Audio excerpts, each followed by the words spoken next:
that day. Nelson Mandela, Jack Black, and then Desmond Tutu. I'm not sure who this one is.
Exhibition.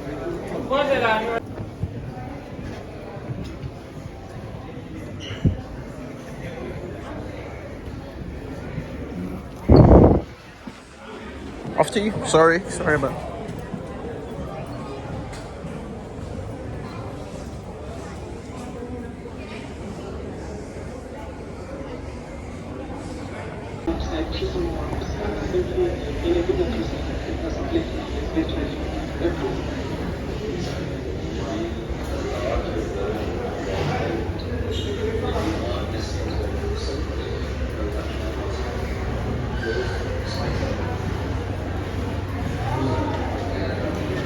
That's how you listen to say.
Players come up like that. I think Passei roncando com a Africa Twin, e quem me esnobava hoje de minha fim é o Madri e o Yoshi assinando esse hit, girando o mundo e na sola giro com uma diz. Sou detentor, Robben Hood daqui, aquele que hoje assombra e acorda os vizinhos. Meu cavalo da Ralph Lauren trouxe ela pra mim, é a menina de vermelho linda igual rubi. Se ela é um rubi, eu sou um diamante, a gente junto vai além adiante, queimando vela, subindo skunk, opinião de falador pra mim é irrelevante. Tudo que eu obtive na vida é graças ao meu pai. Não gosto mais que nós é três, não viu porra, são apenas fatos reais. Passei roncando com a Africa Twin, e quem me esnobava hoje de minha fim é o Madri e o Yoshi assinando esse hit, girando o mundo e na sola giro com uma diz. Sou detentor, Robben Hood daqui, aquele que hoje assombra e acorda os vizinhos. Meu cavalo da Ralph Lauren trouxe ela pra mim, é a menina de vermelho linda igual rubi. Nossa evolução deixando os bicos descontentes. Novamente Yoshi tá com a voz no ar. Deixa o marroquino incendiar na blunt. O teto é panorâmico da GLA. Squared não revela se o drive foi bom. Aqui dentro dessa meca tá tudo sussu. Postei aquela foto todo trajadão, de polo sidewalk, eu tô de canguru. Bom, vem cá quebrada, já tá tirando lazer, desfrutando em Jurerê Internacional. O peso do pingente deixa torcicolo no canguru na polo do DJ Hall. Bom, vem cá quebrada, já tá tirando lazer, desfrutando em Jurerê Internacional. O peso do pingente deixa torcicolo no canguru na polo. Passei roncando com a Africa Twin, e quem me esnobava hoje de minha fim é o Madri e o Yoshi assinando esse hit, girando o mundo e na sola giro com uma diz. Sou detentor, Robben Hood daqui, aquele que hoje assombra e acorda os vizinhos. Meu cavalo da Ralph Lauren trouxe ela pra mim, é a menina de vermelho linda igual rubi. DJ Hall, 77 hit, a fábrica.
Thousands were kept.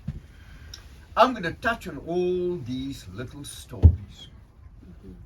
The makeup of Robben Island over hundreds and hundreds of years. And also, ladies and gentlemen, what makes the island so unique. After the big fight against the old government, the entire world came to our assistance. But also, so many nationalities touched down here over the hundreds of years. You name the country in the world, it was down here on the island. And just to test my theory for 1 minute here, I have to wait for the other two buses to go a little bit ahead before we can move. And just while waiting, who's not from South Africa, you are from? France. My friends, the French did not really stay on Robben Island. They were driven more to Central Africa and they ruled more Central Africa. And but the French came, there was a big fight in France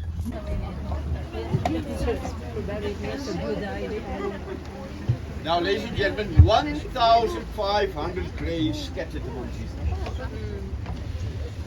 Now, 1846 to 1931, almost 100 years, the island was again a place of banishment, but of a complete different kind.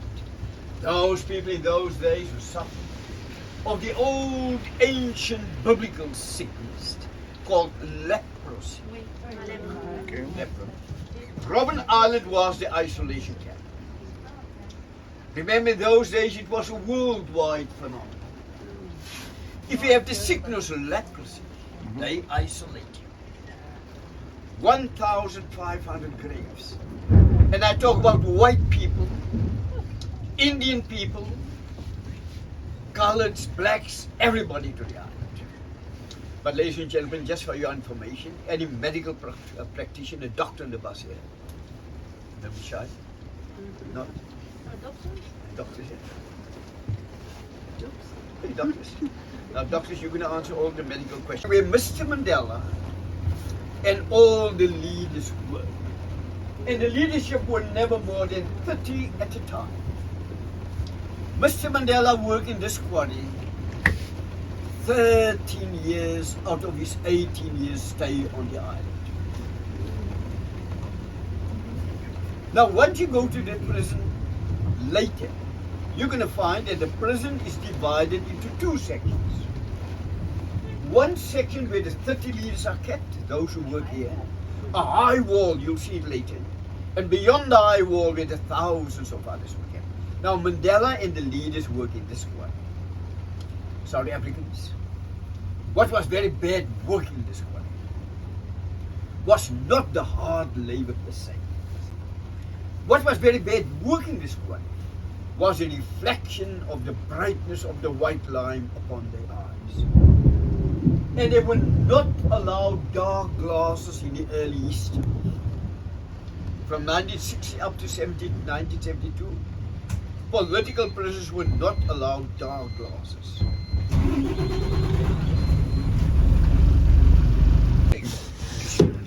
Which is most of you. And I allow you outside in this quarry without your dark glasses. You shall education for the black man. Sorry, but I didn't say that. Education for the black man was almost zero in this country. Many came down here that could not read or write. But in here we had medical doctors. I remember 3 of my friends were medical doctors.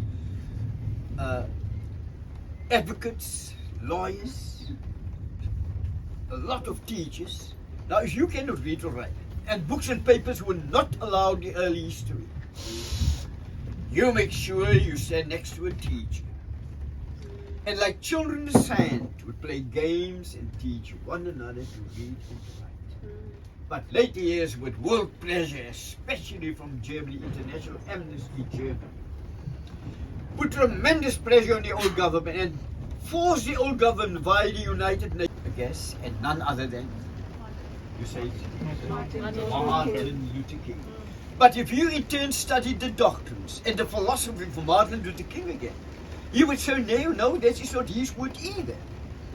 He borrowed that word from another great politician that was arrested in South Africa, maybe not in prison on the island, but in prison on the mainland.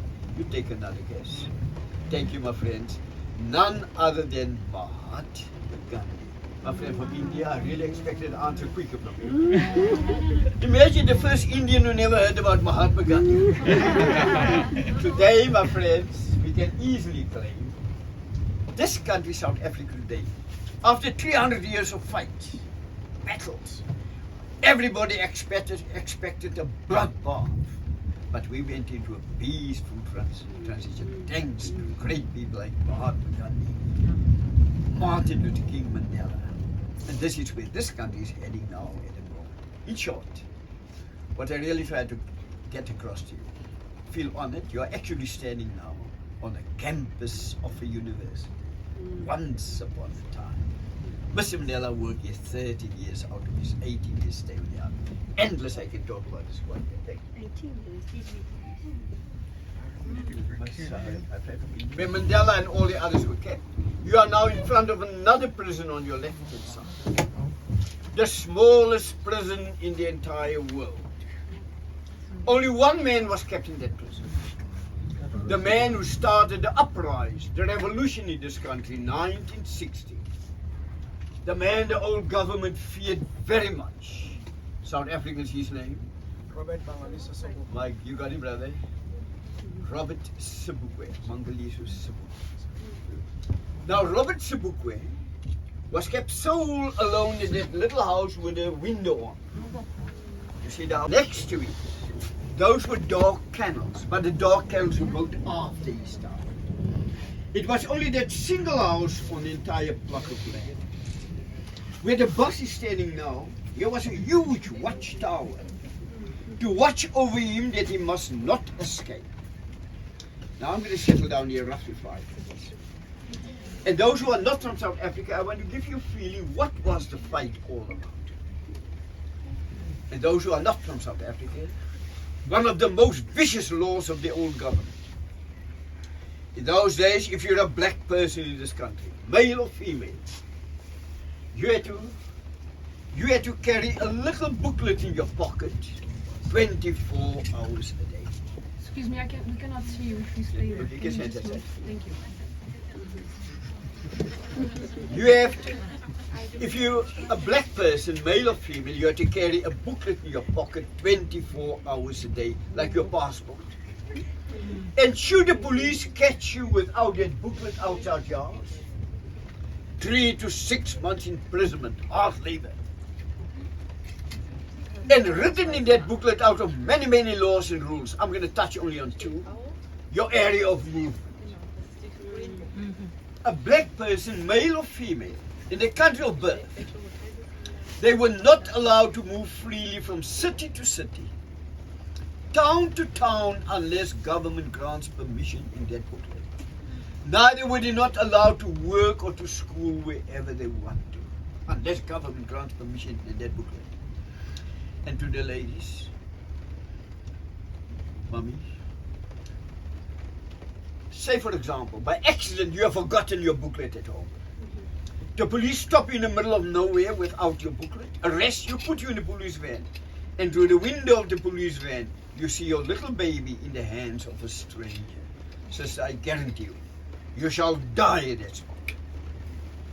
So at that particular day, 21st of March 1960, this man, Sobukwe, instructed all the black people countrywide to march to all police stations without the booklet and to hand themselves over to the police to be arrested.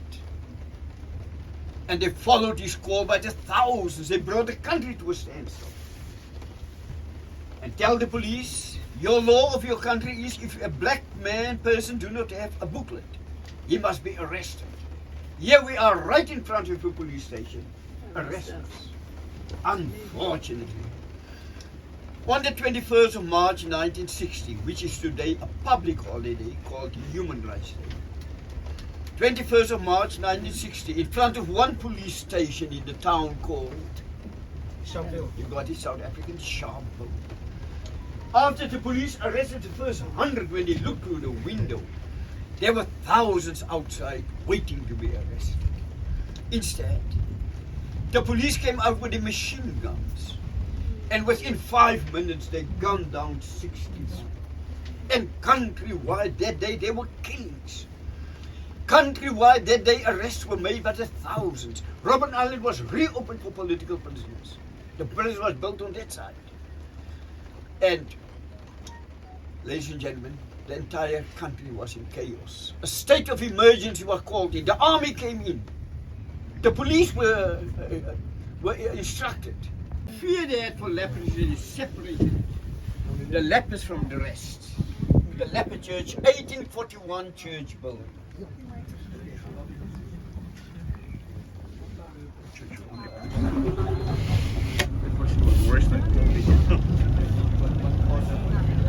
garrison church, but this church was for all denominations. Tricky one, isn't it? You had a church for the lepers, and those who look after the lepers is what they do. Now, ladies and gentlemen, anybody from the Catholic faith perhaps on the bus here? With Catholic? Nobody? Oh, you Catholic, my Catholic friend, if you go into this church, written against the wall inside, big and bold, the name May Harvey. Now, May Harvey was a very, very young English Catholic nun who came all the way 1846 from London to a remote island, Robben Island, come and look after our lepers. What we call today the Mother Teresa of Robben Island. You got it? Unfortunately, at a very young age of 32, this young English Catholic nun sacrificed her life. She dived into the water to save a drowning leper. Oh. But she and the leper got entangled by the seaweed. Both of them drowned. Ever since, we remember the great contribution of this young English Catholic nun who gave her life for the lepers of Robben Island. An endless history around the nun and the church over here. On top of this church is a flagpole. South Africans. Over the hundreds and hundreds of years, during the prison period, it was so traditional amongst the guards. Whenever a baby boy was born, they would hoist a blue flag. Baby girl, a pink flag. Remember, the guards came their whole family to the island. But that's not what I want to tell you. What I really want to tell you. One day I was so fortunate to be in the company with Mr. Mandela and his international delegation. I was just trapped into this bus here. The last minute, I've retired from this work. He just called me in to come and help here, the peak season. Thank you. But I was trapped in this bus because the microphone system just broke down the last minute, and the young tour guide said, no, don't get into the bus without the mic. And that's why I have to stand in the middle, people can hear.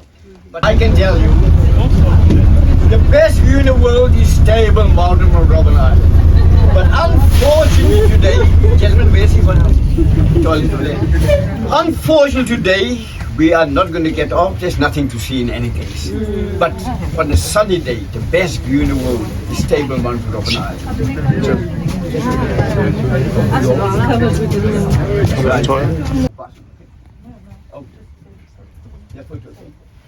The other one was escape from the island. The very first political prisoner to Robben Island. Sorry, we cannot get off because our time is just a bit against us. Okay?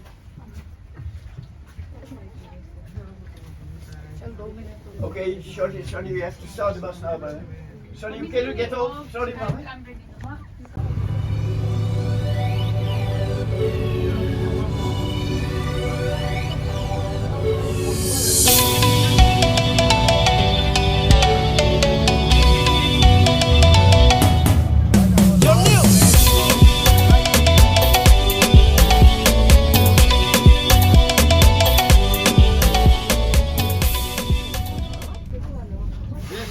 There's a grave inside that building. The grave of an Indonesian who died on this island 300 years ago. Now, when the Dutch ruled South Africa 300 years ago, the Dutch also ruled Indonesia, Malaysia, Sri Lanka, and a small portion of South India. And those who revolted against Dutch rule 300 years ago were brought all the way from the Far East to Robben Island as political prisoners. And many of them died on the island. But this was also the coming of Islam and Hinduism to South Africa. My friend from Algeria, today when you go to broader Cape Town area alone, except the rest of the country, more than 200 mosques, masjids in Cape Town. But the first lot came here. And to my young South African friend over here, the first Quran, the biblical scripture of the Muslims, was written by memory from Robben Island, and we still have it intact. The people who came here, they were Hafiz Quran, and it's still intact. So It's called Block F. The only reason I'm taking that box is because I was one of the prisoners inside there. And then we'll be heading to the far side, Mandela's block, which is Block B. You don't mind if we walk? Yes, sure.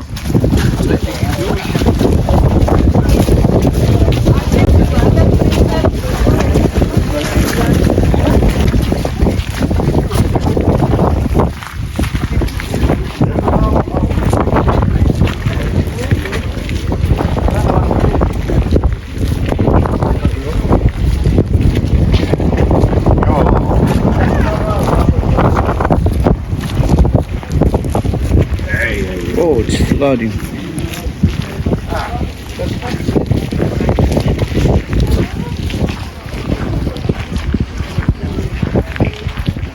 Just like you said it.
Okay, ladies and gents, be so kind, please, guys.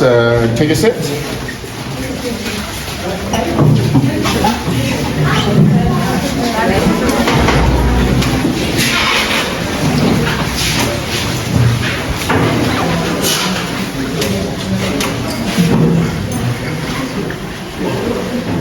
All right. Let's take the basics out very quickly so that we can get into the other details. And the basics are simply that this prison took 4 years to build, and that is between 1962 and 1966.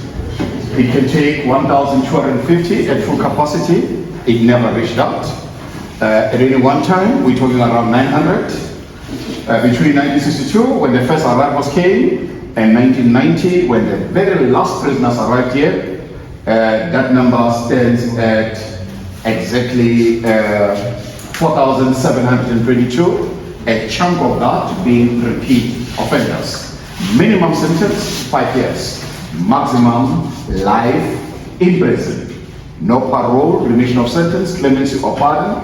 Every single prisoner here would have been charged on guilty sentence out there in the court. So there's no one who can claim that they were sleeping at home and they wake up, they are prisoners on Robben Island. I'm not talking about the merits, whether it was a fair trial or not a fair trial. Some guys never even had lawyers represent them in court, others they did. Now, every prisoner here was a member of a political organization. This organization, some were banned or outlawed in this country. African National Congress, Pan-Africanist Congress, Black Consciousness, Communist Party, United Democratic Front, Azanian People's Organization, Natal Trans-Borean Congress, Unity Movement, Cape Colored Association. These are the organizations. Some had large membership. Naturally, the bigger you are, the more influence you have in terms of present activity. And the youngest amongst us was Vuyo Kaka from the Eastern Cape, coming from Port Elizabeth, 13 years old. And he was sentenced to 12 years. So he left here at the age of 25.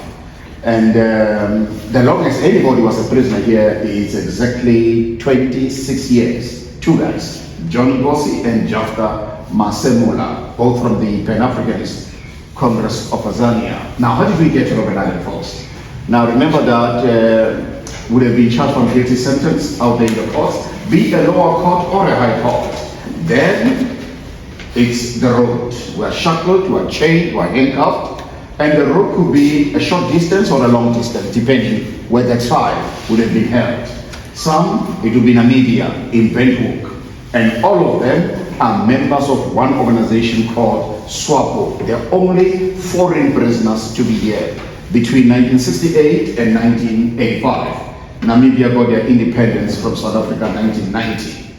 Then you have, like me, my trial was in Johannesburg, and that means traveling overnight by road to get to Jetty 1 waterfront. Now, all these roads, doesn't matter where around South Africa you're coming from, they all end at Jetty 1 at the waterfront, not the Nelson Mandela Gateway where you guys, got on the ferry. Now, at the jetty, any of these three ferries, this prison is constituted of 4 blocks that are individual cells, each 3 by 2. And then it's got what is called communals. There are 5. And this communal, each one, the maximum it will take is 40. This is a communal. And then, of course, there's 4 cells in a communal section. Now, at the back, we've got the kitchens. At the back of the kitchens, we've got 2 cells that accommodate, so a complement of 30. So those ones were 15, 1 down, 1 up. And I spent 7 years in here. It could have been worse if Nelson Mandela did not talk to the apartheid government. Officially, I was meant to leave this prison 20 September 2009. That makes it 25 years. Now, I'm going to tell you about that, but for now, let's stretch our legs. Thank you. Where? The Namibians were here between 68 and 85. The cooks right at the back and delivering the food. All prison food was steam cooked. All right. Okay. And then to get to Mandela, please come with me. How are you? Fine. Thank you. What year was Nelson Mandela actually released from prison? 11 February 1990. 1990. A couple of years before you, or? He was released before me. Yeah, was he released before you? Or Before me. Okay. I left prison 91. 1960. Right, okay. Yeah. So I see you've got Ubuntu today. Yeah. That's a powerful statement. Yeah. Definitely. So is Ubuntu from Texas? No, I see the star. it's a local star. It's a local star. All right. Yeah. Kaiser Chiefs is still struggling to get the star, maybe you should At least they've got like a star. maybe you should be talking to them, Yeah, that's my team, Okay. Yeah. I was comparing Arsenal to Kaiser Chiefs, but Arsenal now is on fire, So I don't know, Kaiser Chiefs need to wake up, man. Yeah. Our folks. Soweto is a township that is southwest of Johannesburg. Actually, Soweto is celebrating 90 years of its establishment, Orlando in particular, because Orlando came before every other township there. And it is because of the laws at that time that would establish Soweto, one of those being the Group Areas Act, certain parts of this country being declared for white people only. And so a suburb of Johannesburg called Sophia Town will be declared white and renamed in Afrikaans.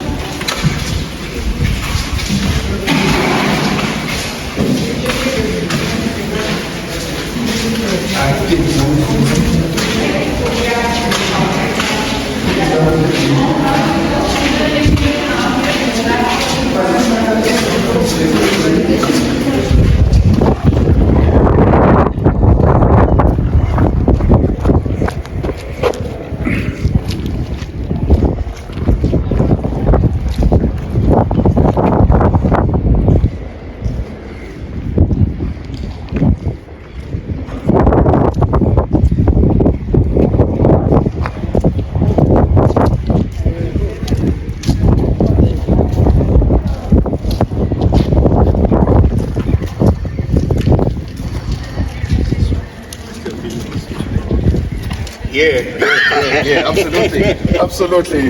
Even in prison, that's what they called me. 2003, one of 11 former political prisoners who've been entrusted with the privilege of standing before you. And Nelson Mandela, 1, 2, 3, 4. That's his cell. 18 years in there. When you go inside there, Mandela cell is the fourth. 1, 2, 3, 4. Yeah. On your right hand side. When you see a red bucket, that's Mandela cell. Please come.